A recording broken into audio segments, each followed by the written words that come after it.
Good evening, everyone. Welcome to another episode of Fed by Fire, where we explore the stories that matter, the ones that are often hidden in plain sight. I'm your host, Christian Whitlow, coming to you from VA, and tonight we're going to be turning our attention to the Bay Area, where they just hosted Super Bowl 60. And it's a story of excitement, economic impact, and the less visible side of big events. Levi's Stadium in Santa Clara hosted the game between the Patriots and the Seahawks. The Seahawks came out victorious, as I thought they would. Over 70,000 fans filled the seats, and the region saw a massive influx of visitors. The economic boost was estimated at more than $500 million, with hotels, restaurants, and fan zones all seeing record activity. But alongside the celebrations, there was a whole nother dynamic at play. How events like this create opportunities for opportunistic thefts in local street culture, and we'll be examining that and how the Super Bowl drew in crowds that became targets for pickpockets, people trying to hit licks, shoplifters, and others just looking for quick gains. And we'll look at some real examples from this year, and we'll deep dive into the persistent issue of bipping and boosting in the Bay Area, including stats on the problem and practical ways to stay safe from threats like jackboys and vultures. And we'll address a key question: what happens to the homeless population during major events like this? Do they simply get pushed out of the view, or stay with us for the next little bit of this episode? We're going to break it down with the details, the context, and analysis. So let's get started, y'all.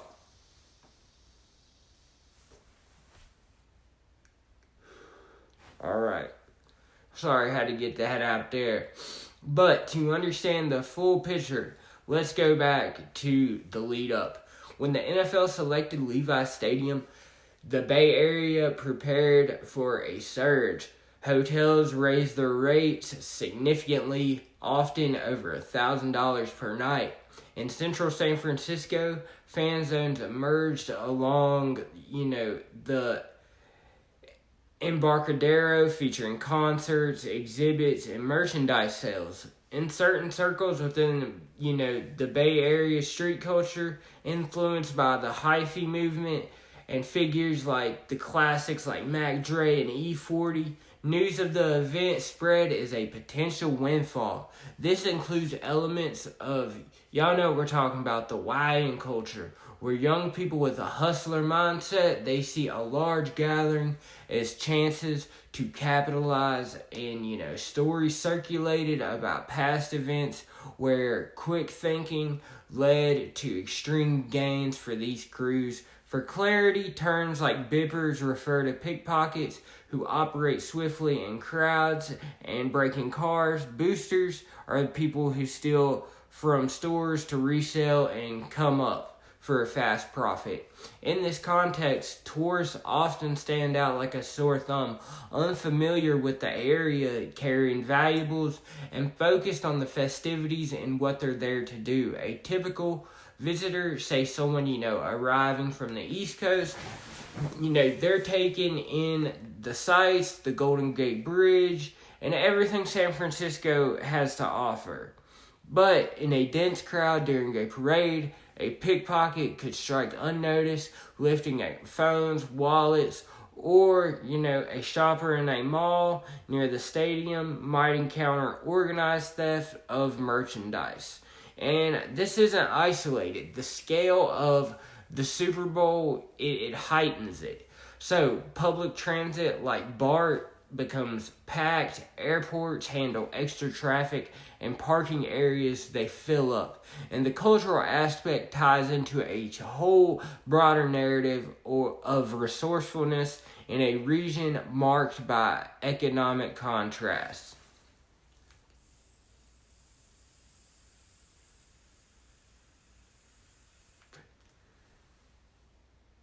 So let's talk about next. Let's outline how these scenarios typically play out based on patterns and reports of pickpocketing often occurs in high density areas like stadiums, concerts, or fan zones during halftime or post game rushes.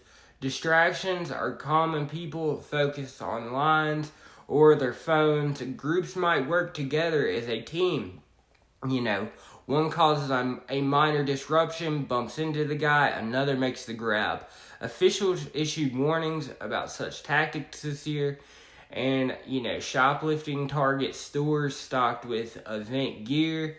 Teams, they're going to scout these locations in advance, striking during the busiest times of the day to blend in, and the items are resold very quickly, and businesses are prepared with additional security measures, but the volume of activity has made it quite challenging, and scams extend to digital realms of the world we live in. Fraudulent ticket sales, fake lodging listings, and rigged ATMs are all popular things.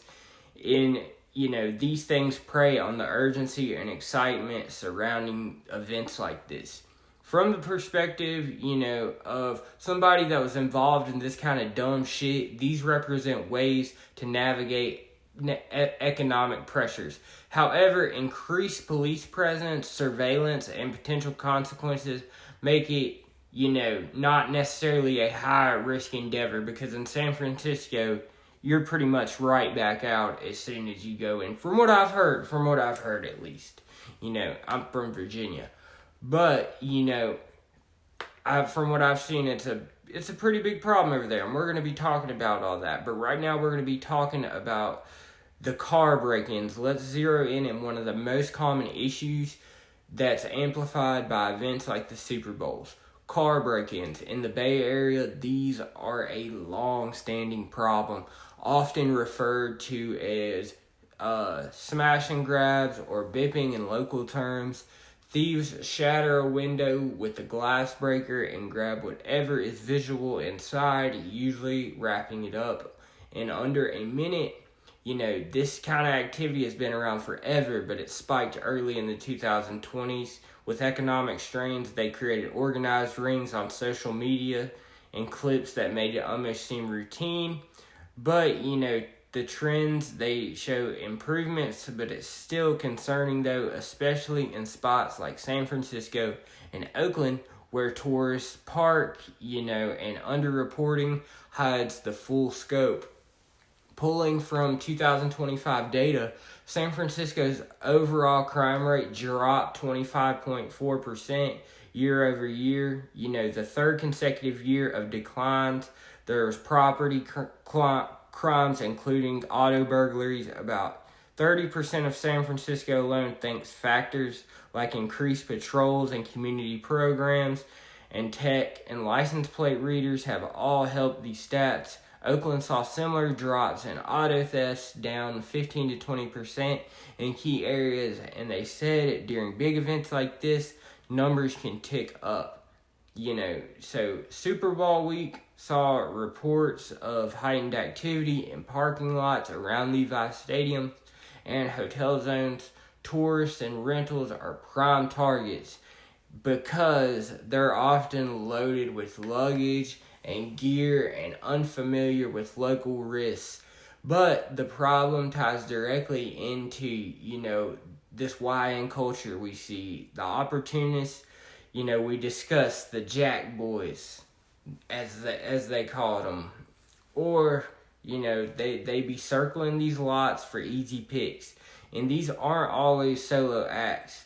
These groups, they can scout areas using spotters to ID vulnerabilities, cars that are high-risk zones, including street parking in San Francisco's Tenderloin or Mission District or Oakland's downtown, or even stadium-adjacent lots where crowds distract from security. So, let's talk about how do you stay safe in unfamiliar places. First, prevention basics. Never leave anything visible in your car, obviously, not even a charger cable or empty bag, as it signals some type of potential value. Use your trunk for everything. And if you're in a rental, opt for models without the obvious tourist markers. Park in well-lit areas. Parking garages with independent lots or lots of fucking cameras over those on the street spots. And there's apps that can help you find parking, but to spot threats, be aware of your surroundings as much as you can. Look for people loitering near cars without purpose, maybe on bikes or scooters or even dirt bikes for a quick getaway, or groups just scanning vehicles. If someone seems to be watching you or you feel uncomfortable, because you can feel when someone's watching you, that's a red flag. Trust your gut. If this area feels off, then move on. In the Bay, there's a lot of isolated events after dark. So use things like Uber and Lyft instead of walking if you can. And, for extra layers, install anti-theft devices like the little steering wheel lock thing or window etchings that deter the resale apps like Tile or Apple or AirTags, that can track them. Report incidents immediately, even though I don't think it will get you very far over there. But, they're saying that, the Super Bowl and the social media, they have posted full warnings about this. Don't leave stuff in your car in Oakland. And, it underscores how events like this expose visitors to these risks, feeding into, a whole broader hustle that we covered. So what about, if this resonates with you, I want you to share and tell me in the comments, anything you guys want me to cover. If you're interested in sitting down with me, I'm always looking for guests. And, I am so happy that, I'm here with you guys. I'll catch y'all on the next one.